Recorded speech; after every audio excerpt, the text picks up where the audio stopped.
partir desse momento, a gente vai estar agora preparando nosso ambiente de laboratório. Então a gente necessita de um sistema operacional, que a gente vai estar utilizando aqui um GNU Linux Debian sua versão 9 Stable, e uma interface escolhida foi a interface gráfica XFCE. Para quem lida com Linux sabe que cada distribuição possui variáveis interfaces gráficas aí para manipular, para trabalhar aí com arquivos, com softwares, com diretórios. E a interface que a gente vai escolher é a XFCE. Eu não vou entrar nos conceitos e méritos de interface gráfica, tendo em vista que são também pré-requisitos para este treinamento. O sistema operacional do Debian pode ser feito download diretamente no site do Debian, ou, se você optar, você pode estar baixando aqui no link disponibilizado em recursos deste módulo, a imagem da máquina virtual já pronta, já com o sistema operacional instalado. Um outro software essencial para preparar esse ambiente é o VMware Workstation Player, em sua versão mais atual, preferencialmente. Você pode baixar o Player, que é o software gratuito, e você não vai precisar pagar uma licença para utilizar esse software. O download do VMware Player pode ser feito diretamente da página da VMware. Portanto, a partir deste momento, você como aluno fica com duas opções para preparar o seu ambiente. A primeira delas é optar, aqui no link de recursos deste módulo, assistir os procedimentos passo a passo de como preparar a nossa máquina virtual e instalar o sistema operacional desde o zero, formatando e instalando ele na nossa máquina. E a segunda opção é você já baixar via Google Drive a nossa máquina virtual previamente pronta, com aqueles essenciais pós-instalação do sistema operacional.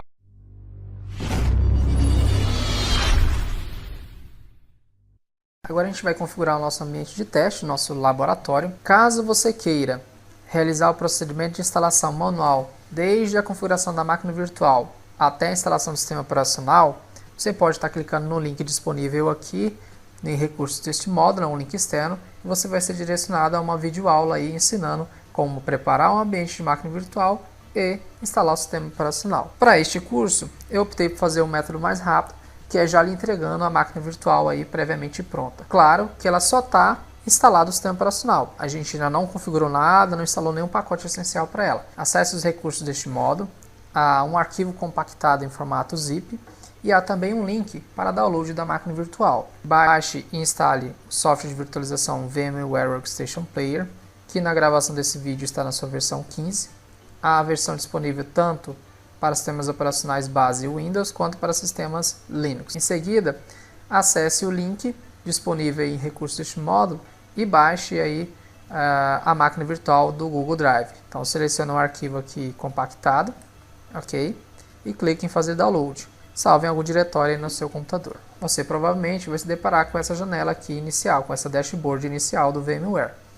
Há duas formas para você carregar a nossa máquina virtual que você realizar o download. A gente pode optar aqui por Open a Virtual Machine, aqui na janela do dashboard, ou vir no menu File, Open a Virtual Machine. Procure e aponte aqui para a nossa janela exatamente onde você salvou o arquivo baixado. Procure o arquivo .vmx. Basta agora clicar nesse momento no botão Power On para ligar a nossa máquina virtual. Lembrando que essa máquina virtual só está instalado o sistema operacional, ainda não tem nenhum pacote instalado aqui. Pode deixar ele carregar normal.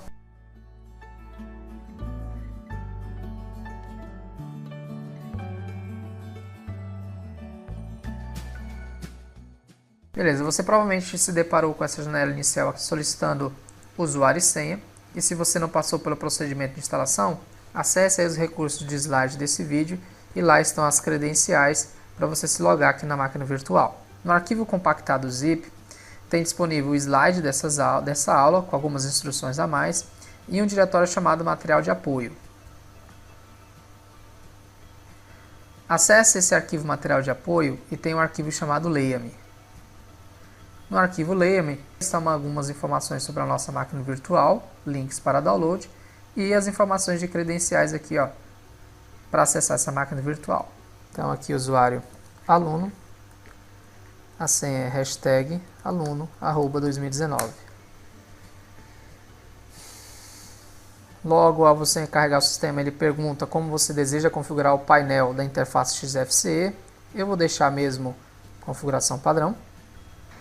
No próximo vídeo a gente vai estar finalizando o processo de configuração da nossa máquina virtual, incluindo a instalação dos primeiros pacotes essenciais e melhorias na nossa interface de navegação. Agora que nosso sistema já foi instalado e está previamente configurado na máquina virtual ou pós-instalação e formatação, independente do processo que você tenha seguido, a gente pode dar continuidade ao procedimento de pós-instalação da nossa máquina. Para esse procedimento, eu vou optar por logar inicialmente como usuário root. Verifiquem as credenciais de acesso no arquivo Leia-me dentro do material de apoio ou no nosso material de slides em PDF. Ao realizar o login do usuário pela primeira vez, independente se é o usuário aluno ou se é o usuário root, você se depara aqui com uma pergunta solicitando o tipo de configuração dos botões para o painel da nossa interface XFCE. Eu vou optar por utilizar a configuração padrão mesmo, que ele organiza os botões dessa forma e cria um dock logo abaixo. Aqui em módulo 1 do arquivo texto compactado, abra material de apoio e procure o arquivo de texto guia de pós-instalação VM. A primeira etapa dele é a instalação de drivers essenciais. Para isso é necessário um terminal, e aqui a gente pode escolher tanto abrir o emulador do terminal via dock, clicando no ícone, ou via menu aplicações, clicando em emulador de terminal. Com o terminal aberto, não se preocupe com comandos, me querer entender o que é essa linha nesse momento. Se você não é usuário de Linux, na seção seguinte a gente vai estar trabalhando de noções básicas e principais comandos que serão utilizados no decorrer deste curso. Agora, neste momento, o que é necessário é copiar exatamente essa linha, ela é uma única linha, aqui no nosso terminal, para que seja possível apontar para o sistema de onde é que ele vai instalar nossos drivers. Então a gente vai digitar da forma como está ali, ó.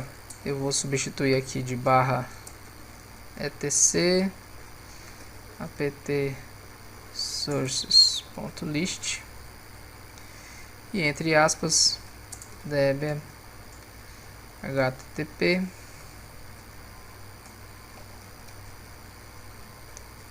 da mesma forma como está na linha abaixo, viu? Respeitando espaços.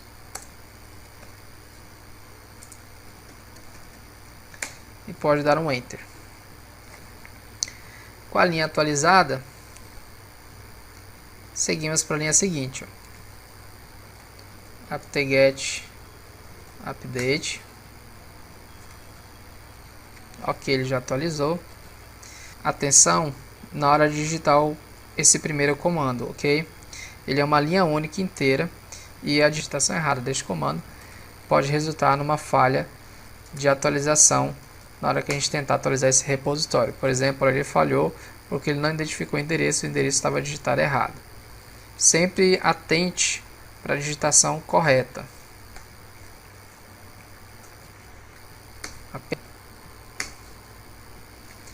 Digitando tudo ok, ele vai atualizar o repositório e a gente pode instalar nosso programa agora. O comando para instalar é o apt-get -y install openvm tools desktop.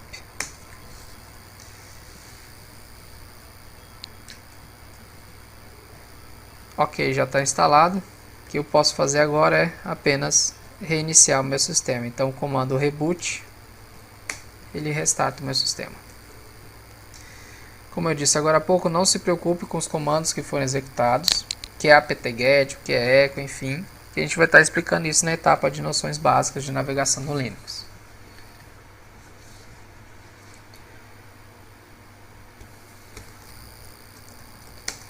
Basta logar com o usuário.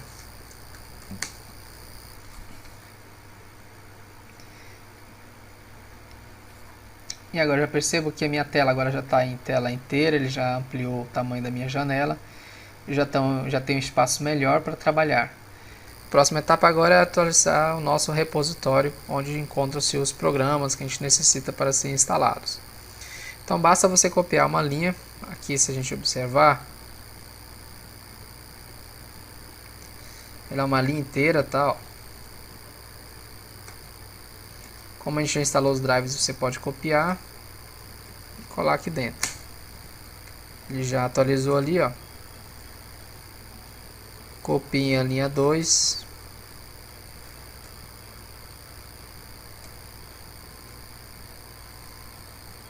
Vamos colar e a última linha.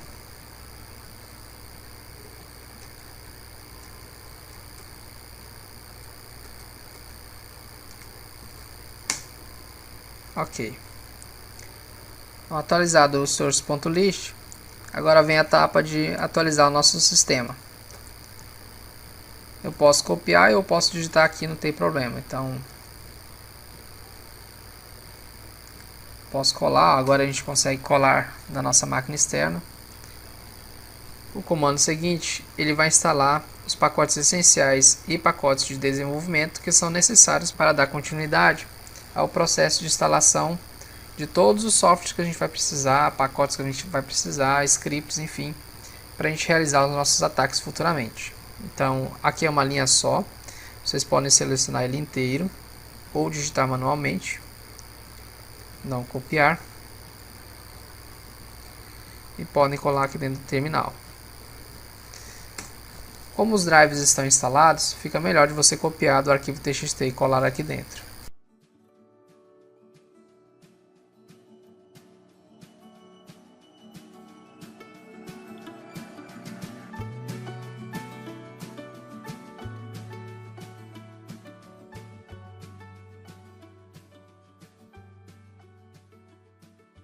Prontinho, o sistema agora já está com os pacotes essenciais instalados e a gente pode reiniciar.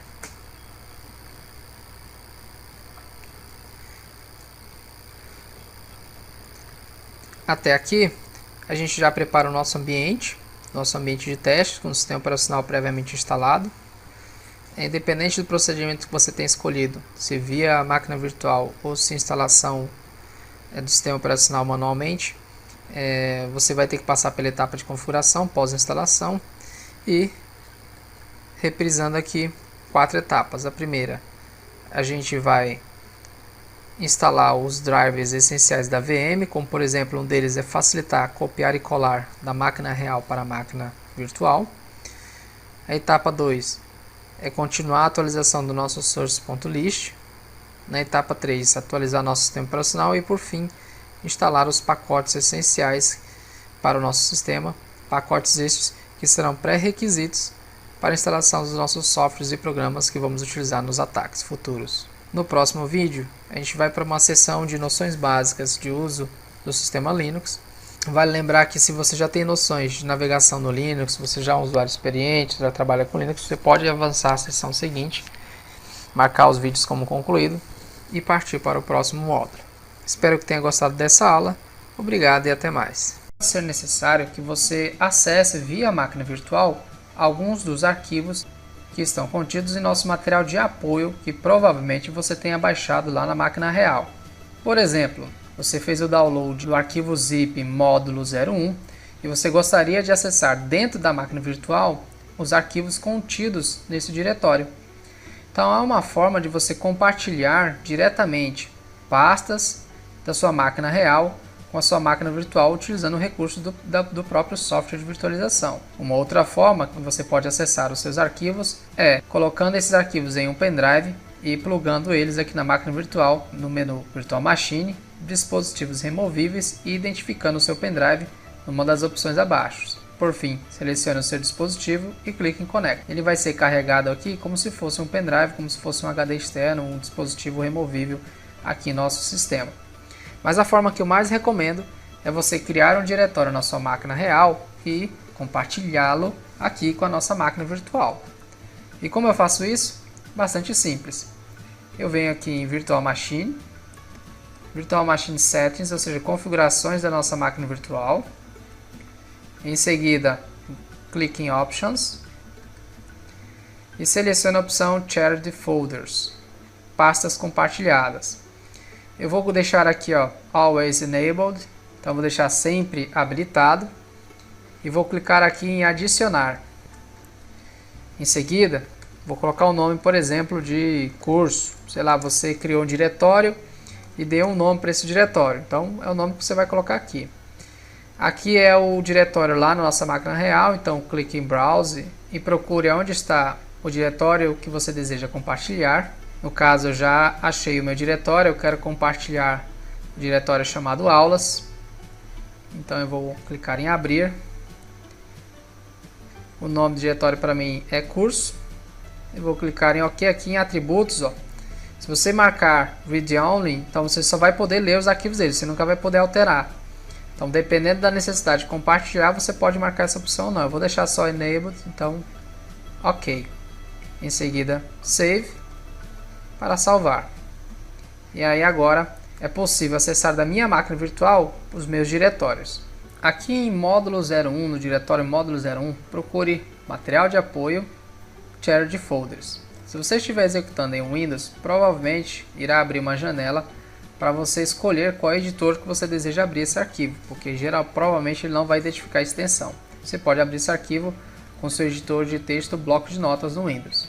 Se estiver no Linux, ele já vai reconhecer automaticamente e estará abrindo aí no editor de melhor seleção automática. Após abrir esse arquivo, copie todo o seu conteúdo, pode abrir, copie todo ele de linha do início até o final e volte lá para a nossa máquina virtual. Vou fechar essa janela e abrir nosso gerenciador de arquivos. Vou me deslocar aqui para a área de trabalho. Aqui na área de trabalho, vou botão direito do mouse, criar um documento, arquivo vazio. Eu vou chamar de cursos, igual o nome que eu dei. Criar e abrir esse arquivo. Na janela que abrir aqui, você pode dar um Enter, duplo clique, o botão direito abrir com o mousepad, enfim. Ao abrir o arquivo, pode vir aqui e clicar em colar, para ele colar aquele conteúdo que a gente acabou de copiar. E salvar o nosso conteúdo. Arquivo, salvar. Posso fechar já esse arquivo. Selecione ele, botão direito do mouse, propriedades, clique em permissões e marque essa caixa aqui, programa, permitir que este arquivo execute como um programa. Pode marcar essa caixa, clique em fechar. Agora neste momento, aqui nessa janelinha, botão direito do mouse, clique abrir terminal aqui. E aí a janela do terminal abre nessa área de trabalho. Agora que esse arquivo que a gente acabou de criar tem permissão de execução, digite /, o nome do arquivo e pode dar um Enter aí. O que ele vai fazer é procurar o diretório que a gente acabou de criar lá nas configurações de pastas compartilhadas e vai salvar nesse diretório aqui, /mnt hgfs /curso. Eu não sei se no seu computador foi o mesmo nome. Caso tenha sido um nome diferente, ele vai apresentar em tela. Há duas formas de acessar esse arquivo. Uma é via terminal, e aí a gente vai conhecer comandos de navegação futuramente no módulo a seguir. E aí seria uma forma, cd /mnt hgfs, da forma como está escrito, porque no Linux é case sensitive. E aí um exemplo, se eu tentar digitar curso com C minúsculo, ele vai dar que não é encontrado, porque no Linux ele diferencia letras maiúsculas de minúsculas. Então escreva da forma como ele lhe apresenta aqui, cd espaço /mnt hgfs curso. E aí agora ele já está dentro de curso. Se eu der um ls, aqui estão os meus módulos 01, 02, enfim, que no de vocês deve estar aparecendo apenas módulo 01, por exemplo. Outra forma é acessar via interface gráfica. Então eu posso abrir aqui o meu gerenciador, vir em sistema de arquivos, procurar o diretório /mnt, que ele me informou, hgfs e curso. E aí procurar o diretório módulo 01, por exemplo, os demais módulos que eu necessitar abrir.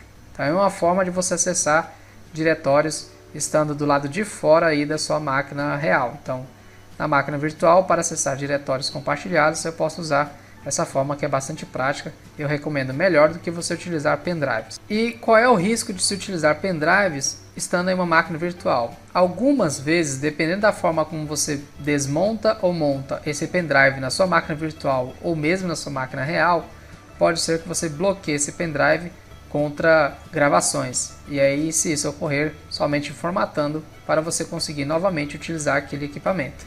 Então, para evitar dor de cabeça, opte por acessar através de pastas compartilhadas os arquivos da sua máquina real. Portanto, toda vez que você desejar acessar algum arquivo daquela máquina real através desse diretório compartilhado, você pode fazê-lo executando o arquivo curso. Aqui via terminal pode ser um método bastante prático, então acesse aqui na interface, por exemplo, área de trabalho, terminal aqui, /curso, e aí ele vai montar esse diretório. E aí a outra forma é também via interface gráfica, botão direito, executar. E aí ele vai executar esse programa a fim de montar aquele diretório para a gente poder acessá-lo, seja via interface gráfica, seja via terminal. Aqui estão os nossos arquivos. O método de navegação via terminal a gente vai estar vendo no módulo seguinte, que inclui noções básicas de navegação e manipulação de arquivos aqui no terminal Linux. Concluímos aqui então o módulo de configuração dessa máquina virtual. Ela já está pronta para o seu uso e para os testes que faremos nos módulos seguintes. Obrigado e até o próximo módulo. E aí pessoal, bem-vindos a mais uma aula. Nessa etapa vamos ver um pouco de noções básicas de uso de comandos em terminal Linux. Portanto, vamos acessar o nosso sistema. Eu vou utilizar a credencial do usuário aluno. Lembrando que sempre que for a primeira vez que você acessa o usuário, o sistema da interface XFCE sempre pergunta como você quer configurar a sua interface. Eu vou colocar sempre usar configuração padrão.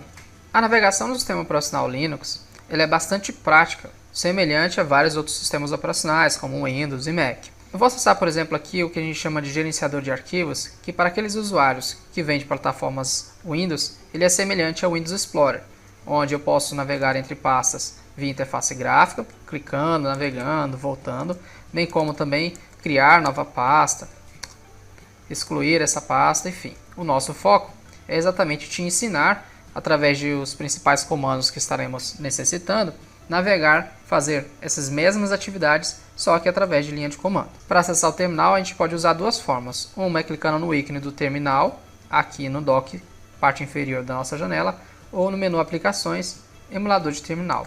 Escolha a sua opção e abra o seu terminal. Logo ao abrir o seu terminal, que a gente também chama de shell, você se depara com essa tela que acaba assustando muitas pessoas, principalmente aqueles usuários recentes no Linux. A maioria dos emuladores de terminal que a gente abre, eles possuem esse formato padrão de interface de linha de comando. Como é essa estrutura? Antes do arroba está o nosso username, ou seja, o nome do usuário. Em seguida arroba e logo o nome do host, ou também o nosso hostname, ou seja, o nome que a gente deu a essa máquina no processo de instalação, de configuração do sistema operacional.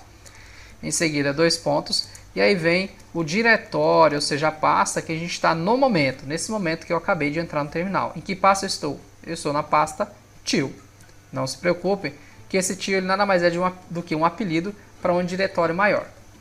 E por final, eu posso receber na nossa linha de comando os $cifrão ou a hashtag. Neste caso, em uma outra janela aberta, observem que eu tenho a mesma estrutura, onde eu tenho o nome do usuário, seguido de arroba o nome da máquina, dois pontos, o diretório onde eu estou localizado atual e a hashtag. Esse cifrão dólar ou hashtag indica o nível de acesso desse usuário. Aonde, se o nível de acesso dele for cerquilha, ele possui permissões de root, ou seja, ele possui permissões administrativas e esse usuário pode realizar atividades como configurar o sistema operacional, acessar arquivos de configurações importantes do sistema, instalar e remover programas. Quando o símbolo final dessa CLI, dessa interfacezinha, é o $cifrão, ele indica que o nível de acesso é de um usuário comum, ou seja, esse usuário só pode realizar as atividades referentes ao seu próprio perfil, mas não pode atualizar programas, instalar programas e pacotes, nem tampouco configurar o sistema operacional. Caso você queira ter certeza de quem é o usuário logado nesse terminal, você pode digitar o comando who am I. Ele pergunta quem é o usuário atual e ele responde para você que o usuário atual é o aluno. Se você quiser ter certeza do nome da máquina, eu posso utilizar o comando hostname e ele me retorna aí o nome da máquina, que é DEMVM. Esse nome a gente criou durante o processo de instalação do sistema operacional. É interessante conhecer que cada comando no terminal, ele possui o que a gente chama de uma opção de ajuda, que ele é acessado através do parâmetro --help. A maioria dos programas possuem essa opção de ajuda. Outra forma que eu posso acessar um formato de manual, ou seja, obter ajuda daquele comando, é utilizar um comando chamado main. O comando main precedido do que eu desejo, ele acessa o manual daquele comando. Por exemplo, se eu digitar o comando anterior, who am I -help, ele me apresenta uma opção de ajuda desse comando. Uma breve explicação. Eu também posso abrir o manual deste comando. E aí me apresenta um pouco de explicação, quem foi o desenvolvedor e sempre que possível novos parâmetros e argumentos desse programa. É interessante sempre que possível você acessar tanto o help quanto o manual para conhecer os argumentos deste comando. Isso porque muitos comandos possuem vários outros parâmetros chamados de argumentos que adicionam função a mais a este programa. Outro comando bastante útil, o comando clear, ele limpa esse buffer de tela aqui, ó, essas informações que já estão no nosso terminal. Às vezes você está digitando e tem muita informação em tela, e aí usar o comando clear para limpar a tela é bastante interessante. Também conseguimos navegar no sistema da mesma forma que na interface gráfica. Por exemplo, eu posso perguntar para o sistema, tendo certeza, sistema, onde é que eu estou no momento. A gente observa aqui na nossa interface padrão do terminal que o diretório que eu estou atualmente é o diretório til. Mas quem de fato é esse til? Eu posso utilizar o comando pwd, ele me forma o caminho completo do diretório até onde eu estou no momento. E o caminho completo do diretório til equivale a /home /aluno. A navegação em terminal ela é bastante prática se comparado, por exemplo, à navegação por interface gráfica. Vamos comparar o seguinte: se você é um usuário que veio de sistemas Windows, por exemplo, você está acostumado a navegar, por exemplo, em diretórios por letra de unidade de armazenamento, como por exemplo C2 pontos, D2 pontos, E2 pontos e assim por diante. Aqui no Linux, todas as unidades seguintes, diretórios, pastas, eles sempre estão no diretório que a gente chama de diretório raiz, que aqui no Linux é a barra para a direita. A barra para a direita é o diretório raiz do Linux, o principal diretório do nosso sistema. É onde estão todos os programas, softwares, configurações, drivers, enfim, são todos aqui abaixo do nosso diretório raiz. Após saber em que pasta eu estou, eu também posso listar o seu conteúdo. E um comando bastante utilizado é o comando ls, de list. ls, enter, ele diz para mim que eu tenho aqui nesse diretório, eu tenho a pasta área de trabalho, documentos, downloads, imagens, modelos, músicas e assim por diante. A gente aprendeu, por exemplo, que cada comando possui um menu de ajuda, uma opção de ajuda. Vamos acessar a ajuda aqui do comando ls e perceber que ele possui uma série de outros parâmetros, de outros argumentos que adicionam novas funções a esse comando.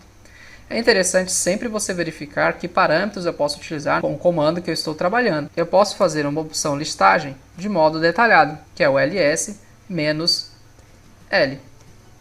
Ele apresenta para mim uma listagem um pouco mais detalhada. Eu também posso fazer uma listagem detalhada com valores que sejam legíveis para humanos, como por exemplo ls-lh. Qual é a diferença do comando abaixo, da saída do comando abaixo para a saída do comando acima? Observe essa coluna aqui, ó, de valores. Ela indica o tamanho dessas pastas ou arquivos. Porém, eu não sei o que é 4096. Quando eu uso a opção leitura legível para humanos, eu percebo que esses 4096 equivalem a 4 KB. E assim, dependente do tamanho, ele sempre forma se é megabytes, se é kilobytes, e facilitando aí a nossa leitura do nosso ambiente. É interessante notar que na saída deste comando ls-lh, a gente recebe uma série de outros atributos que a gente não identificava antes, que é essa linha inicial, por exemplo, representando cada objeto, que pode ser uma pasta, um arquivo comum. Essa linha inicial aqui, ó, ela é dividida em 4 campos. A primeira, que neste caso é a letra D, indica o tipo de objeto. Seguido, os 3 campos a gente divide em 3 caracteres e eles indicam o nível de permissão com base em usuário, grupo e outros tipos de usuário. Essa primeira parte, ela equivale às permissões para o proprietário dessa pasta ou arquivo. A segunda parte equivale às permissões para os mesmos usuários do grupo do proprietário. E essa última parte equivale às permissões de todos os demais usuários. RWX indica, termos em inglês, o nível de permissão que eu tenho nesse diretório ou arquivo, aonde a letra R equivale à permissão de leitura, então eu posso ler esse arquivo. O W é permissão de alteração, ou seja, eu posso alterar, escrever nesse arquivo. E o X é permissão de execução, ou seja, eu posso executar esse arquivo, principalmente quando ele for um programa, um script. Nesse momento, a gente não vai estar trabalhando com permissões, mas futuramente, conforme a gente for necessitar executar nossos scripts, a gente precisa indicar para o sistema que eu necessito executar aquele script, aquele programa, e daí então a gente vai necessitar trabalhar com permissões. Eu não vou entrar a fundo nos conceitos de permissões ou tipos de objeto, e eu peço que vocês deem uma pesquisada aí na internet, em fóruns, ou mesmo em cursos gratuitos que tem no mercado, no YouTube, por exemplo, e você conseguirá identificar aí os tipos de objetos, como trabalhar com permissões e quais as formas e comandos utilizados para lidar com esses níveis de acesso. Um outro comando bastante útil é o comando cd. O comando cd vem de Change Directory, que indica alterar, mudar de diretório. Ou seja, se eu quiser, por exemplo, acessar esse diretório chamado documentos, eu posso digitar cd documentos. E aí agora eu estou no tio/documentos. Lembrando que se eu digitar pwd, ele vai me dar o caminho completo, que na verdade é /home/aluno/documentos. Para ter certeza, eu posso navegar inclusive, olha, via interface gráfica. Vamos acessar aqui nosso gerenciador. Eu vou lá no diretório barra, olha só, home, aluno, documentos. Perceberam? Então eu consigo navegar da mesma forma no terminal. Se eu desejar voltar, estou em documentos, se eu desejo voltar para o diretório aluno, eu posso digitar cd espaço ponto ponto e eu volto para o diretório anterior. Vamos listar o seu conteúdo? Olha só, estou de fato no diretório anterior. Eu também posso criar pastas e arquivos via terminal. Eu vou acessar aqui o diretório documentos. Se eu listar, não aparece nada. Eu posso criar aqui, ó, usando o comando mkdir de make directory, eu posso criar uma pasta, como por exemplo, pasta 01. Se eu listar agora, eu possuo dentro desses documentos um diretório chamado pasta 01. Se eu desejar criar arquivos, existem vários comandos que eu posso estar utilizando e o primeiro que eu apresento é o comando touch. Então, o comando touch, em seguida o nome do arquivo, aparentemente não executou nada, mas se eu listar o conteúdo dessa pasta, eu percebo que eu tenho um diretório e eu tenho outro objeto que é um arquivo. Lembrando aqui, ó, nessa coluna inicial dessa listagem, esse caractere referente a hífen indica que este é um arquivo comum. E o caractere do tipo D indica que esse objeto é um diretório. Embora aqui no terminal esteja colorido, nem sempre quando você acessa uma interface de linha comando, a tela será colorida para você. Então é interessante você interpretar como eu sei que isso é um arquivo e como eu sei que isso é um diretório. Na saída detalhada do comando ls eu consigo perceber se é um hífen, esse arquivo é do tipo comum. E se é D, então esse objeto é do tipo diretório. Existem vários tipos de objeto.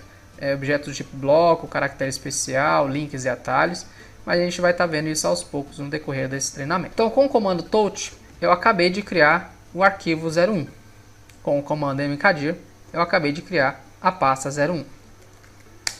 Eu também posso usar em um mesmo comando, digitar várias pastas. Eu quero criar a pasta 02 e a pasta 03 e assim várias outras em uma única linha. Se eu listar agora o conteúdo, eu criei duas pastas a mais em um único comando. Da mesma forma, eu posso também criar novos arquivos em um único comando também. Listando aqui, ó, criei dois outros arquivos. Percebo que na saída o tamanho deles é 0, porque não possui nenhum conteúdo dentro desse arquivo. E aí, mais um comando para vocês. Se eu desejar editar um arquivo qualquer, independente se seja esse que eu criei ou se é um arquivo que já existe, eu posso usar inicialmente editores de texto de terminal. E no terminal aqui do Debian, o editor padrão utilizado é o VI, ou uma versão modificada que vem em muitas versões do Debian é o VIM, que é uma versão melhorada do editor de texto VI. E como eu abro esse arquivo para editá-lo? Então eu posso limpar a tela aqui, ó. Você pode estar utilizando o VI ou VIM e também o editor de texto chamado Nano. A estrutura do comando é editor, espaço, nome do arquivo. Então vamos lá, eu vou utilizar o editor Nano, arquivo 01, Enter, ele já abre uma interface onde eu posso digitar o que eu desejar dentro desse arquivo. O Nano, para quem está iniciando em terminal Linux, ele é bastante interessante, pois o processo de navegação dele é simples, utilizando atalhos do teclado, Ctrl seguido de alguma letra. Então vou alterar esse arquivo 01 preenchendo aqui nomes de frutas, por exemplo. Banana, abacate, abacaxi, uva, maçã. Se eu desejo agora salvar essas alterações realizadas, eu posso pressionar Ctrl O, que significa gravar. Ctrl O ele pede para confirmar o nome do arquivo, um Enter para confirmar, e agora para sair do arquivo, Ctrl X. Se eu der um ls detalhado, eu percebo que agora esse arquivo possui um tamanho 34 bytes, ao passo que o arquivo 2 está 0, porque não possui nenhum conteúdo dentro dele. Eu também posso ler o conteúdo de um arquivo qualquer sem precisar abrir através do editor. E o comando que eu posso utilizar é o comando cat.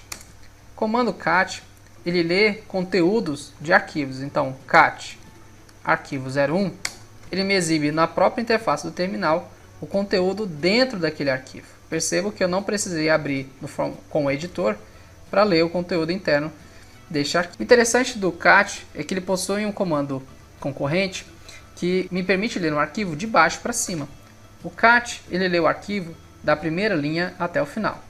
Se eu quiser ler do final até o início, eu posso usar o cat ao contrário, que é o tac, nome arquivo 01, e percebam que agora a leitura dele ficou da última linha até o início do arquivo.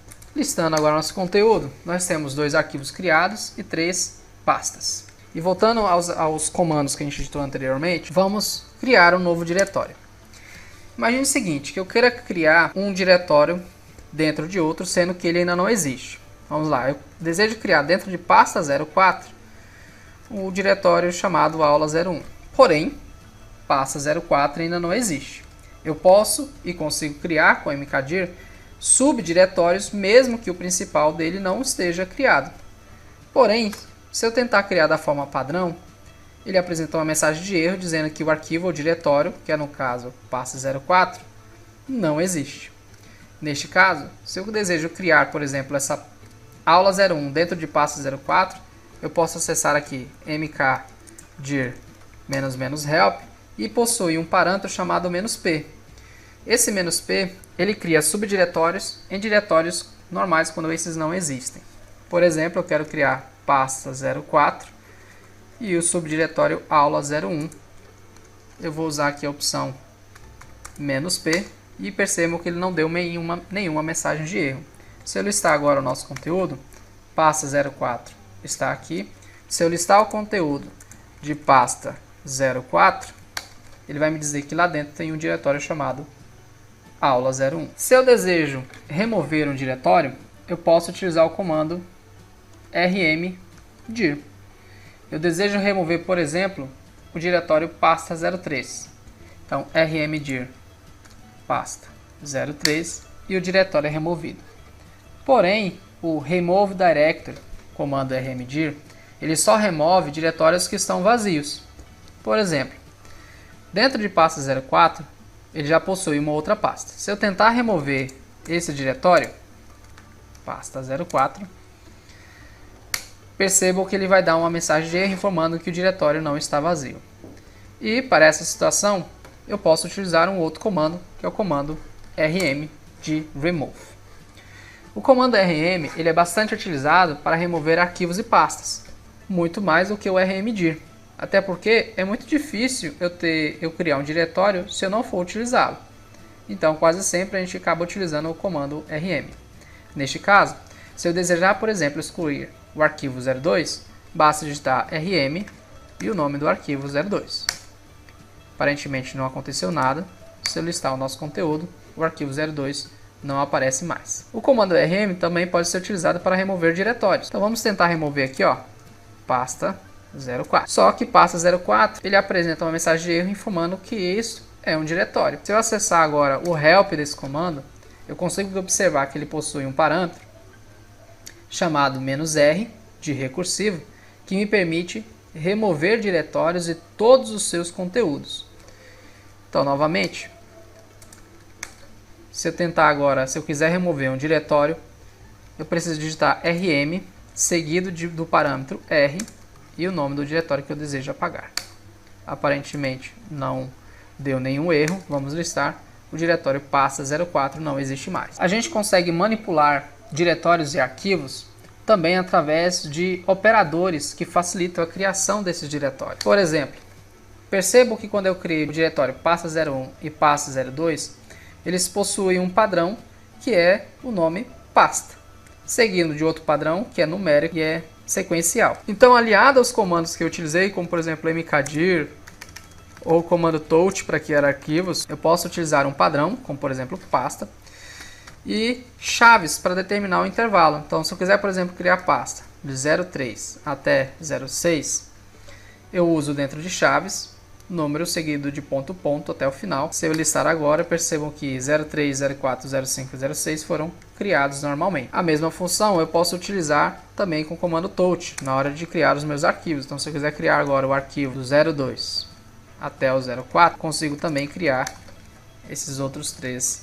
A função chave ela serve para determinar intervalos também com letras. Se eu quiser criar, por exemplo, o arquivo de A até a letra D, eu também consigo normalmente sem erros. Olha, eu crio o arquivo var, B, C e D. Então é bastante útil quando eu desejo criar intervalos. Da mesma forma também quando eu desejo remover. Posso dar um rm -r de recursivo. E eu desejo remover todos os diretórios que possuem o padrão de 4 até 6. E ao listar o nosso conteúdo, percebam que as pastas de 4 até 6 foram eliminadas. Uma outra função interessante que eu posso estar utilizando é o caractere coringa chamado interrogação. Imagine que eu preciso informar um arquivo ou pasta, como por exemplo arquivos seguidos da letra A, B, C e D. Eu sei que o padrão do nome é arquivo. Eu sei que ele possui um caractere que eu não sei quem é, e aí eu posso usar então o interrogação. Se fossem 2 caracteres, eu utilizaria 2 interrogações, 3 caracteres, 3 interrogações e assim por diante. Se eu remover agora e dar um listar, todos aqueles arquivos que seguiam o padrão arquivo, um caractere que eu não sei quem é, foram excluídos. Percebam que ele não considerou o arquivo 04. Isso porque, na hora de informar o comando, eu só utilizei um único caractere ao invés de informar 2. O terminal Bash, que é o mais comum de se trabalhar, esse que a gente está utilizando, ele possui algumas funções que facilitam a sua navegação. Então, por exemplo, se eu quiser verificar os comandos que eu já digitei anteriormente, eu posso usar a seta direcional do teclado para cima ou para baixo. E percebo que ele navega e me exibe os comandos que eu já digitei e utilizei anteriormente desde que eu iniciei essa sessão. Usando o Ctrl R, eu faço uma pesquisa também em comandos que eu já utilizei anteriormente. Ele não acha documentos porque eu já estou dentro de documentos e aqui dentro não tem nenhum diretório chamado documentos. Mas como é que a seta direcional para cima e para baixo consegue navegar nesses comandos que eu já digitei anteriormente? Tranquilo, existe um outro comando bastante utilizado também, que é o comando History, que ele me exibe o histórico de todos os comandos que eu utilizei nessa sessão. Como por exemplo, desde o who am I até o momento, até o comando que eu digitei neste momento, o History, ele me apresenta então o histórico dos últimos comandos. E quando eu uso setas direcionais, é exatamente na linha desse histórico que ele sai navegando, procurando os últimos comandos. O terminal do Bash também disponibiliza outros atalhos interessantes que nos auxiliam durante o processo de navegação e utilização do modo terminal. Por exemplo, listando aqui o conteúdo, eu possuo algumas pastas e para navegar nesses diretórios, normalmente, eu preciso digitar o comando cd e digitar o nome da pasta completa. Da mesma forma, se fosse um arquivo, eu preciso digitar o nome do arquivo completo. O terminal ele possui um atalho utilizando a tecla Tab, que preenche automaticamente o restante dessas palavras, desses títulos como, por exemplo, de arquivo ou pastas. Documentos é uma palavra bastante curta. Mas se eu precisar, por exemplo, digitar o nome de um arquivo que é bastante extenso, será um trabalho um pouco incômodo. Portanto, a partir do momento que eu começo a digitar um texto e pressiono a tecla Tab do meu teclado, ele preenche automaticamente o nome, facilitando assim na hora da navegação, seja para informar arquivos ou seja para informar nome de diretórios. Este recurso também nos auxilia bastante na hora de acessar pastas ou arquivos que possuem textos compostos separados por espaço, como por exemplo é o caso aqui de área de trabalho, que separa essas 3 palavras utilizando espaço em branco. Normalmente, se eu tentar acessar esse diretório da forma como ele está escrito, ele vai apresentar um erro porque o comando cd recebeu mais argumentos do que deveria. Então, uma outra forma tradicional e mais correta seria informando o nome dessa pasta entre aspas duplas. E aí ele consegue identificar que eu me refiro àquele diretório. Dessa forma, o próprio terminal, se eu começo a digitar, por exemplo, parte do título desse arquivo ou pasta e pressiono Tab, mesmo sendo composto, ele identifica quem é o arquivo e preenche automaticamente o final. Outra forma bastante interessante, a gente tem nesse mesmo diretório duas pastas que iniciam com letras semelhantes, D e O. Se eu começo, por exemplo, o CD, D, O e pressiono Tab duas vezes, ele informa que há duas opções de pastas, e eu pressiono a letra seguinte, que as define, e ele aí então determina qual é a pasta que eu desejo acessar. Outro recurso bastante interessante aqui no terminal é um atalho que permite a gente substituir o comando clear pela combinação de teclas do meu teclado Ctrl mais L. E aí ele limpa a minha tela, eu não precisando digitar o comando clear. Um outro recurso aqui do terminal que auxilia durante a navegação do History, que a gente pode realizar através das setas para cima ou para baixo do meu teclado, é um recurso que eu consigo acessar um comando específico do meu histórico de comandos. Por exemplo, acessando aqui o histórico de comandos, eu posso buscar por um comando específico, sabendo a sua identificação, como por exemplo, digamos que eu queira acessar esse comando mkdir pasta, e ele é o número 63. Eu posso acessar este comando pressionando exclamação, o número referente àquele histórico, e ele preenche aí, ele executa então o comando referente a esse número 63 que está lá no meu histórico. Se eu der um ls, observe que ele criou da pasta 3 até a pasta 6, usando exatamente aquele comando que foi executado. Eu também posso copiar arquivos e pastas da mesma forma que eu copio via interface gráfica. O comando utilizado é o comando cp, de copy. Como funciona? cp, o nome do arquivo original, e para onde eu desejo que esse arquivo vá. Se eu quiser, por exemplo, para o mesmo diretório, eu uso ponto. O ponto, aqui no terminal, sem nada, indica diretório atual. Então, ponto, barra, que é indicando o diretório atual, eu quero que ele se torne arquivo 02.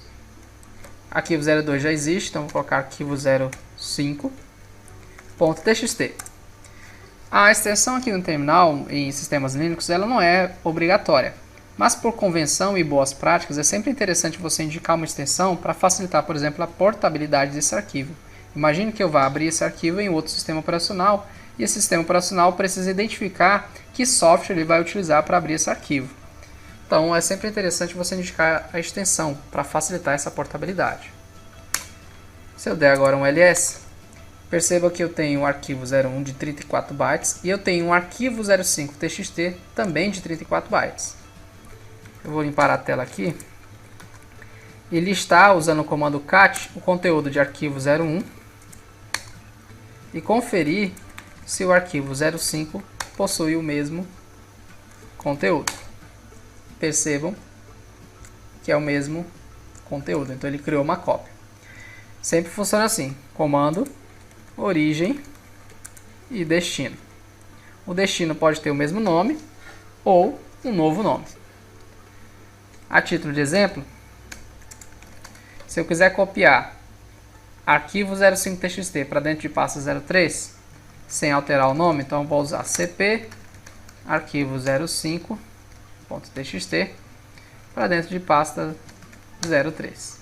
Se eu listar o conteúdo de pasta 03, ele me informa que lá dentro eu possuo um objeto do tipo arquivo e esse é o arquivo 05txt. Eu não alterei o nome, percebo que eu não precisei informar o novo nome, apenas indiquei para qual diretório eu desejo que ele seja copiado. Se a gente acessar, por exemplo, aqui o help do comando cp, pode haver momentos que seja necessário você copiar diretórios.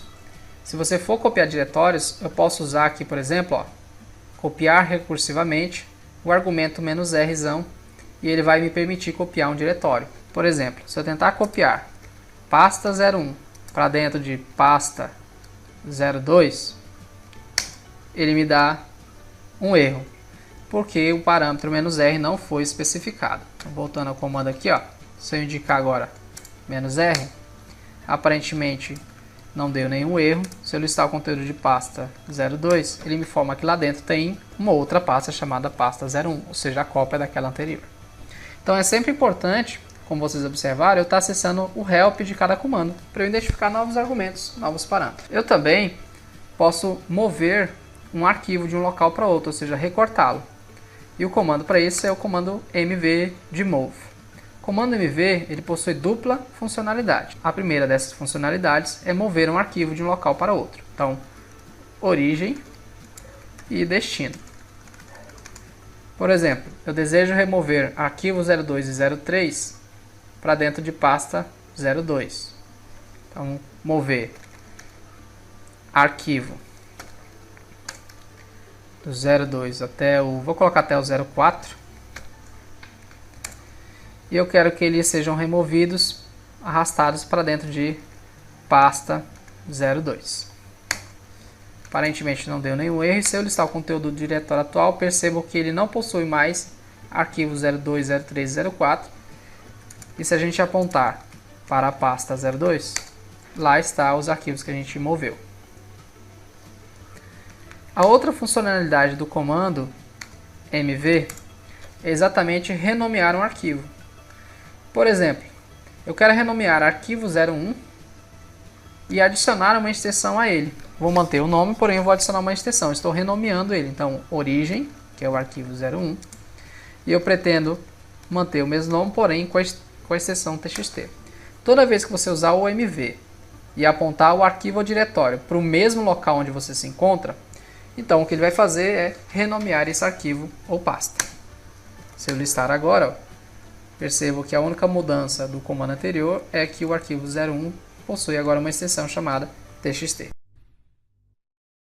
Bom, a gente aprendeu que para ler um arquivo eu posso utilizar o comando cat ou, ao contrário, o comando tac. Se eu desejar ler apenas um intervalo de linhas específico, como por exemplo as 10 primeiras linhas, ou as 10 últimas linhas, ou as 50 primeiras linhas desse arquivo, eu posso usar os comandos head ou tail. Por exemplo, head/etc pswd. Então, ele me exibiu agora desse arquivo as 10 primeiras linhas. Se eu quisesse somente as 5 primeiras linhas, eu posso acessar aqui o help e ele possui um parâmetro chamado "-n", que indica exatamente o quantitativo de linhas. Então, se eu utilizar o parâmetro, o argumento "-n", indicar 5, ele vai me apresentar apenas as 5 primeiras linhas. Da mesma forma, eu posso usar o comando tail. Tail, no arquivo /etc pswd, ele me exibe naturalmente, por padrão, as 10 últimas linhas do arquivo informado. Se eu desejo, da mesma forma, também ler apenas as 3 últimas linhas, eu posso usar o argumento "-n", que a gente vê lá no help, e ele me exibe apenas as 3 últimas linhas. A gente aprendeu a criar arquivos com o comando touch. Eu também posso criar arquivos usando o editor diretamente, informando o nome dele. Arquivo 02.txt. Percebo que o 02 ainda não existe. E eu vou criar aqui, ó. Vou escrever aqui uma sequência de palavras, alguns textos, com o intuito de poder apresentar para vocês uma forma de realizar filtragem de textos por palavras-chave.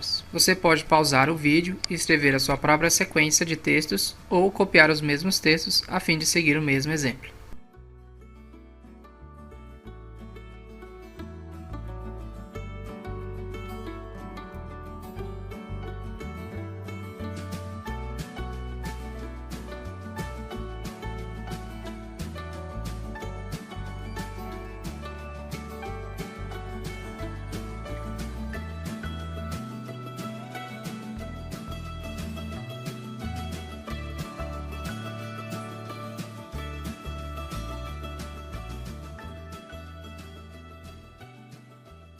Vou só salvar, Ctrl O, depois Ctrl X, listando o conteúdo do arquivo 02 agora foi criado.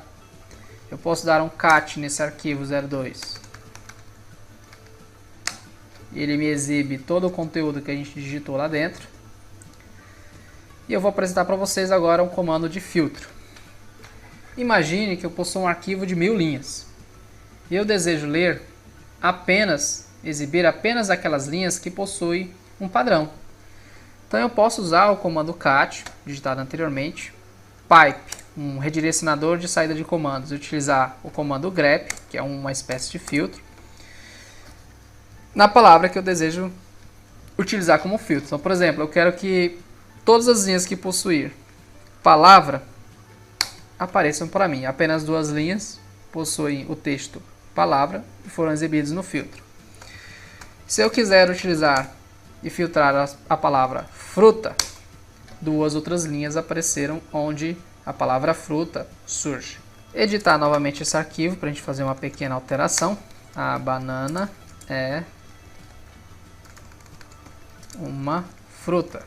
A cenoura é um legume. Opa, na verdade um tubérculo. E o tomate não é legume, é fruta. Esse arquivo é só para teste, ok? Se eu tentar ler novamente 02, exibindo a palavra fruta, ele me exibiu novamente 2 linhas. Porém,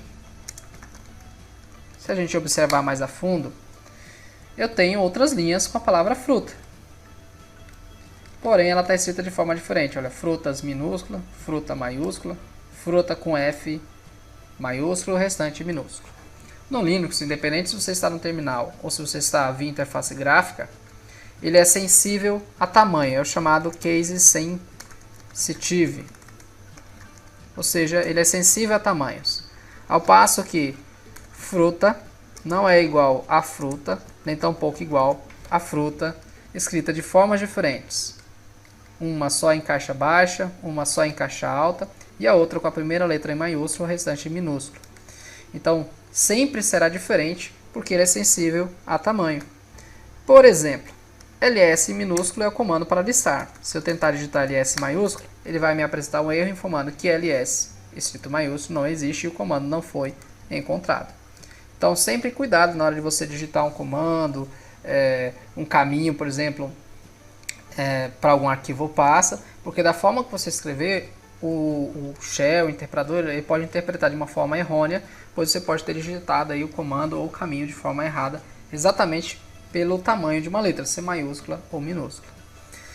Mas voltando aqui ao nosso arquivo, se eu quiser exibir mesmas linhas, onde os tamanhos são diferentes, ou seja, o formato de apresentação é diferente, se é caixa alta, caixa baixa, eu posso usar, dando uma lida aqui no comando grep, ele possui um parâmetro chamado "-i", de ignore case, ou seja, ignore as diferenças entre maiúscula e minúsculas. Então vou lá no comando anterior, se eu digitar aqui, por exemplo, olha, "-i fruta", perceba que agora ele me exibe as linhas que também tem fruta em maiúscula ou fruta com F maiúsculo. Então é bastante interessante utilizar o argumento "-i" sempre que eu desejar exibir o meu filtro, independente da forma como ele está escrito. O comando grep também pode ser passado diretamente na leitura do arquivo. Então, ao invés de usar o cat e redirecionar a saída para o grep como filtro, eu posso já ler o arquivo 02 de uma vez só e buscar o filtro. Por exemplo, fruta. No arquivo 02.txt ele me exibe as linhas com fruta. Da mesma forma, se eu quiser ignorar o tamanho, ou seja, se maiúscula ou minúscula, eu uso a flagzinha aqui, o argumento "-i". Bom, na hora de a gente fazer leitura de arquivos e pastas, o comando cat é bastante útil para facilitar essa leitura. Agora imagine que o seu arquivo possui 1000 linhas, 500 linhas, 10.000 linhas, e é um conteúdo bastante extenso. E para facilitar então a leitura desses arquivos, o comando cat não seria muito interessante. Aqui no nosso diretório atual, eu tenho um arquivo chamado artigo.txt que eu criei para teste desta aula. Se eu tentar ler esse artigo, percebam que ele é bastante extenso e com o comando cat a sua saída ficou bastante confusa. Para que eu faça a leitura correta desse arquivo, eu preciso rolar na minha tela do terminal para cima ou para baixo para fazer a leitura correta desse arquivo. Mas existem 2 outros comandos que eu posso utilizar para estar ajudando na leitura, no processo de leitura de um arquivo qualquer. O primeiro deles é o comando more. O comando more ele é parecido com o comando grep na hora da filtragem. Eu posso, desde na saída, por exemplo, do comando cat, redirecionar para o comando more. E aí, como ele funciona? Ele exibe um processo de leitura. Eu posso navegar para baixo com a tecla Enter. Ou se eu desejar voltar, eu vou ter que usar a barra de rolagem da minha janela aqui e voltar. Mas nem sempre você vai conseguir rolar através da barra de rolagens. Então apenas a leitura sempre será de cima para baixo até o final desse arquivo. Se eu desejo finalizar essa leitura, eu pressiono a tecla Q do meu teclado. E aí ele finaliza a leitura. Outra forma de ler esse arquivo é usando o more e passando diretamente o arquivo que eu desejo ler. E ele funciona da mesma forma. Se eu pressionar a tecla Enter, ele vai lendo linha por linha até o final deste arquivo. Para sair, pressione Q. O outro comando bastante utilizado, bem mais do que o more, é o comando less. E da mesma forma eu posso redirecionar a saída de um comando e passá-lo como parâmetro no filtro. Less. Ele é bastante útil, melhor ainda na leitura do que o comando more, porque se eu usar as teclas direcionais para cima ou para baixo do teclado, eu consigo ler e voltar a minha leitura do artigo atual, do arquivo atual que eu estou lendo. Usando as teclas Page Up e Page Down, eu navego também entre telas. Para sair, também a tecla Q. Na saída do arquivo, ele não volta aquele conteúdo que eu estava lendo, ele volta para a linha anterior à digitação, ou seja, o nosso histórico anterior. Eu também posso passar o less já para ler diretamente o arquivo desejado. E aí funciona da mesma forma, seta para cima, para baixo, a gente navega aí normalmente no arquivo. Se eu desejar sair, eu pressiono a tecla Q do meu teclado. Haverá muitos momentos que será necessário a gente testar a conectividade do nosso sistema, ou seja, se eu estou tendo acesso à internet. Então, para isso, a gente pode utilizar o comando ping. O comando ping ele é bastante útil para você testar conectividade, ou seja, saber se está chegando o link de internet nesse meu computador, nesse meu sistema, nessa minha máquina virtual. E aí, como funciona? O ping, e eu passo um domínio externo. O ping eu posso passar tanto endereços IP quanto domínios. Por exemplo, eu posso pingar no site uniãogeek.com.br e aí sempre que ele me retorna uma resposta positiva, ele me apresenta essa janela de pings, ó, com tempo de resposta, com tamanho de TTL. Se eu quiser parar, eu pressiono Ctrl C do meu teclado e aí ele me informa, olha, um resumo deste ping, as estatísticas, né? Eu não perdi nenhum pacote, foram enviados 18 e recebido 18. Eu também posso usar o comando ping passando no IP. Geralmente, a maioria das vezes quando a gente deseja testar conectividade aqui no nosso sistema, a gente utiliza um DNS global, que é o DNS do Google, e ele é o IP 8.8.8.8 e ele também informa aí conectividade. O retorno é semelhante ao anterior, pressione Ctrl C do teclado para finalizar, e aí ele também dá até uma estatística, quantos pacotes enviados e recebidos, quanto por cento de perda a gente teve, no caso aqui nenhuma. Então é interessante você perceber conectividade. Quando eu estou tendo problemas de acesso, geralmente ele informa, você teve 2% de perda, 10% de perda, e aí você já percebe que em algum momento houve uma queda de internet, ou seja, ela acabou ficando lenta, você perdeu pacotes aí no tráfego. Em algum momento, pode ser necessário eu verificar quantas linhas um arquivo possui. Se eu quiser ler, por exemplo, a quantidade de linhas que o arquivo 05.txt possui, eu posso usar o comando wc. wc, acessando o seu help, ele possui vários argumentos. wc-l, por padrão, mostra a quantidade de linhas dentro desse arquivo. Então, wc arquivo 05.txt, usando o argumento "-l", ele me informa que esse arquivo possui 5 linhas. Só a título de confirmação, 1, 2, 3, 4, 5 linhas. Se eu der aqui wc-l no artigo, quantas linhas esse arquivo possui? 314 linhas. Outra forma também de identificar quantitativo de linhas é usando um parâmetro, um argumento para o comando cat. Analisando a sua série de argumentos, ele possui um que é a opção "-n". "-n" numera todas as linhas de saída. E aí o que acontece? Olha só que interessante a saída do comando cat. Cat em artigo, eu vou informar aqui, ó, "-n". Perceba que agora a exibição, ele numera cada linha. São 314 linhas, conforme a gente viu, e ele enumerou cada linha. Em um arquivo menor, para ficar melhor a leitura, cat "-m", "-n", arquivo 05, ele numerou cada linha, ó, possui 5 linhas. Pode haver momentos que você necessita concatenar, ou seja, juntar a saída de dois comandos, a saída de dois arquivos. Digamos que eu queira ler o arquivo 02, que possui essa sequência de linhas, e ler também ao mesmo tempo o arquivo 05, eu posso concatenar estes dois arquivos, ou seja, eu posso uni-los em um novo arquivo. E aí eu já apresento para mais um comando para vocês. Se eu digitar cat, o meu arquivo inicial, arquivo final, eu posso usar um redirecionador, que é o maior que, e informar que ele vai agora para o arquivo file.txt.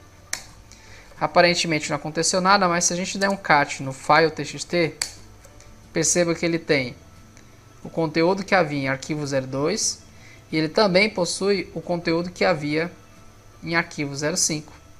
E assim eu consigo concatenar dois ou mais arquivos. O redirecionador maior que, o que ele faz é pegar a saída do comando anterior e jogar essa saída padrão para dentro de um arquivo. Ele também pode ser utilizado para criar outros arquivos. File02, eu criei o arquivo File02. Bom, podemos utilizar o comando echo para exibir uma mensagem em tela. Então, echo hello world, eu exibi uma mensagem em tela. Echo bem-vindo ao curso, eu exibo uma mensagem em tela. Eu posso pegar a saída padrão do comando echo e adicionar dentro de um arquivo, echo test1, e jogar para dentro de um arquivo chamado mensagem.txt. Perceba que mensagem.txt foi criado. Se eu ler esse arquivo mensagem.txt, lá está a minha mensagem teste1. Vou navegar entre o histórico de comandos e alterar agora para teste2. Se eu ler o arquivo mensagem.txt, ele me exibe o conteúdo teste2. Só que houve um problema aqui. Percebam que quando eu mandei a nova mensagem para o arquivo mensagem.txt que já existia, ele substituiu a linha anterior pela nova mensagem.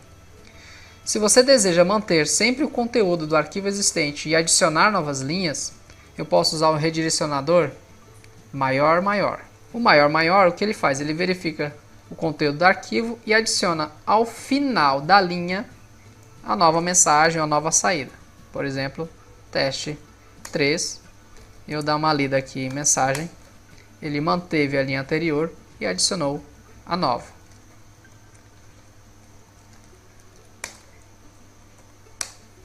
Olha aí, então é bastante interessante. E foi esse comando que nós utilizamos no processo de configuração pós-instalação da nossa máquina virtual. Nós usamos o comando echo e alteramos o arquivo chamado sources.list. Também é possível a gente trabalhar com arquivos ocultos, arquivos e pastas ocultos aqui no terminal. Mas primeiro eu vou abrir o gerenciador de arquivos, a minha pasta atual, para vocês entenderem o processo. Aparentemente só existem esses diretórios dentro dessa pasta atual. Mas eu posso vir no menu Ver, mostrar arquivos ocultos, e a gente percebe que existem vários outros arquivos que antes não apareciam. São arquivos e pastas ocultos.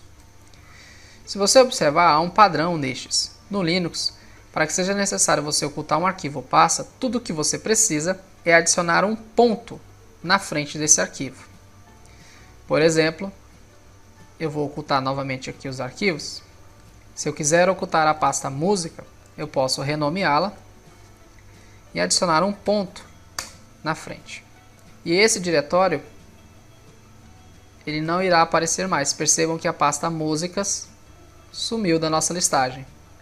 Na verdade, ela está oculta. E para exibir novamente, se eu desejar que ela não fique mais oculta, basta retirar o ponto. O mesmo funciona também para arquivos. Olha, ela está exibida novamente. Então agora que você já sabe ocultar e como funciona os arquivos ocultos no Linux, eu vou listar o conteúdo de /home/aluno, mesmo que a gente estava lá na interface gráfica. Então eu tenho os diretórios área de trabalho, documentos, downloads, enfim. E eu posso listar exibindo arquivos ocultos. E o parâmetro para o ls é o "-a". ls-a, ó, aparece vários arquivos e pastas precedidos de ponto, ou seja, eles são arquivos ocultos. Se eu desejo, por exemplo, ocultar o arquivo chamado artigo.txt, eu posso simplesmente renomeá-lo. Usando o comando mv, eu vou renomear o arquivo. Eu tentar listar o artigo TXT, não aparece mais.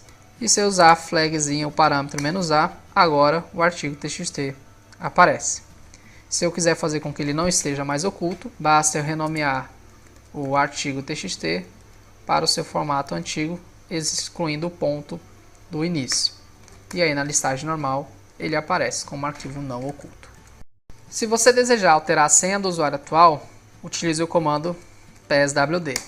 Ele vai sempre pedir qual é a senha atual, e aí você pode digitar a senha que a gente criou atualmente, e ele pede para você digitar a nova senha.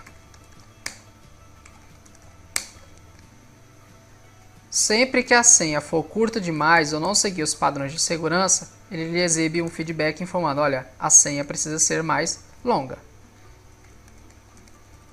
Naturalmente, no Linux, por forma de segurança, você não vê a quantidade de caracteres que está sendo digitada, ela fica oculta. E aí, ao final, a senha vai estar atualizada.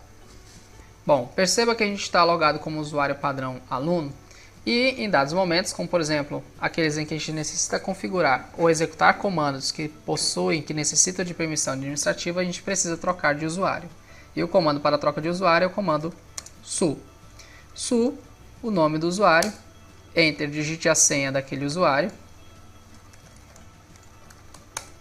e você já está logado com um novo usuário.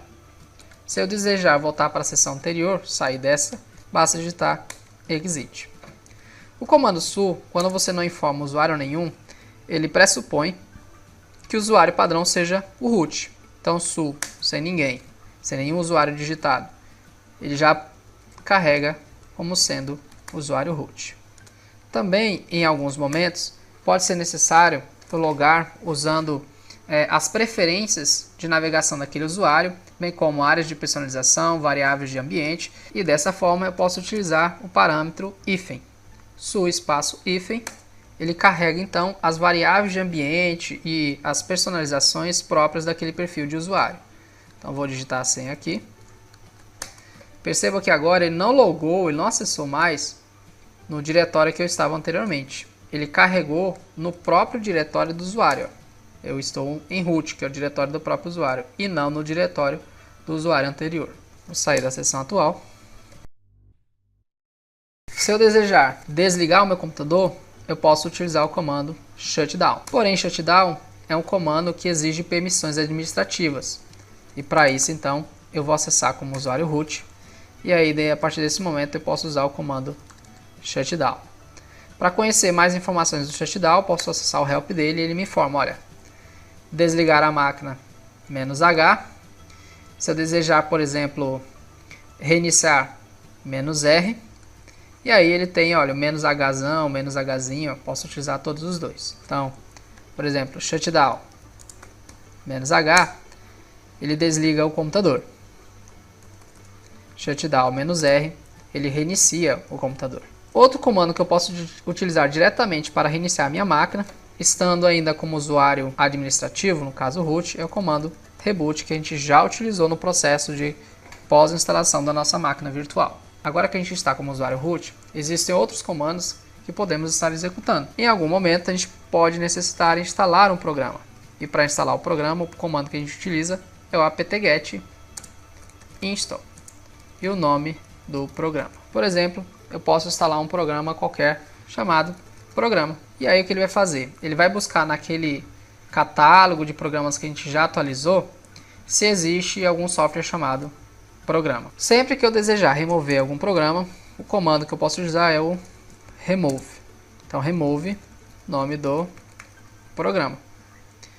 E aí ele tenta também procurar se o programa está ou não instalado. Fazendo um teste de instalação, vamos instalar um software chamado Figlet. Então, apt-get install Figlet. Ele vai procurar no repositório e instalar esse programa chamado Figlet. O Figlet é só para a gente tirar uma brincadeira. Ele é utilizado para alterar formato de mensagem. Então, Figlet, por exemplo, Wi-Fi REC, ele altera o formato da mensagem e me exibe Wi-Fi REC, porém numa forma bastante interessante, né? Isso é bom para criar cabeçalhos, por exemplo, de programas aqui em terminal. Digamos que eu não queira mais utilizar esse programa, então eu posso usar apt-get remove Figlet e ele remove esse programa. Ele pergunta para confirmar, vou dar o S para confirmar, e aí então ele removeu o programa. Se eu tentar executar novamente o Figlet, ele vai dizer arquivo diretório não encontrado. E finalizando, podemos também identificar qual é o meu sistema operacional atual. Eu posso usar o comando lsb_release, ou usando o argumento "-a", e ele apresenta para mim que o meu distribuidor é o Debian. A descrição do meu sistema operacional é Debian GNU Linux versão 9.9 apelidada de Stretch. A release, ou seja, a versão atual é o 9.9. O codinome que ele recebeu foi o Stretch. Eu também posso necessitar visualizar informações do meu kernel e versão do meu sistema operacional. O meu sistema é o Linux. Se eu utilizar aqui o help do comando name, eu posso usar várias opções como o nome do kernel, a release do kernel, versão do kernel, e aí olha só, o name "-s", o kernel é o Linux, o name "-r", a versão é o 4.9 64 bits, o v é um Debian 4.9168 de 13 de maio de 2019. Ou eu posso também exibir todas as informações em uma única saída. E aqui eu posso usar o parâmetro "-a". Então, o name "-a", ele me exibe Linux, o nome é hostname Debian VM, o meu kernel é 4.9, 64 bits. Nesta aula, eu apresentei para você o básico de noções de terminal Linux. O que vai importar neste momento é que você pratique o máximo possível. Lembrando que a prática leva à perfeição. Espero que você tenha gostado desse vídeo e nos vemos aí na próxima aula.